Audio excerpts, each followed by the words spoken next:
Menteri SDM Bahlil Lahadalia mengatakan bahwa kegiatan penambangan di Raja Ampat tidak mengganggu kawasan pariwisata karena jarak lokasi penambangan sejauh 3-40 km dari destinasi wisata Pulau Pianemo.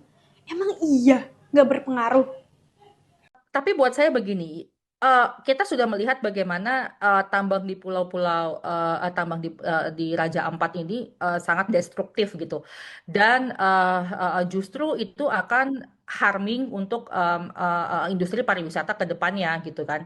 Nah, saya pribadi sih melihat kalau seandainya ideal apa tidak ini tergantung bagaimana pengelolaannya. Tapi kita sudah melihat buktinya bagaimana di Raja Ampat ini pengelolaannya dari korporasi-korporasi ini sangat buruk gitu, sehingga bagaimana mau bisa berdampingan kalau seandainya mereka aja izin lingkungannya aja misalnya, atau izin penggunaan kawasan hutannya aja sebenarnya mereka nggak punya gitu. Mereka untuk hal-hal dasar saja itu sudah tidak comply misalnya seperti itu, bagaimana mau bisa berdampingan. Kira-kira begitu sih, dari bare minimum untuk penyelenggaraan bisnis saja mereka sudah tidak comply gitu kira-kira.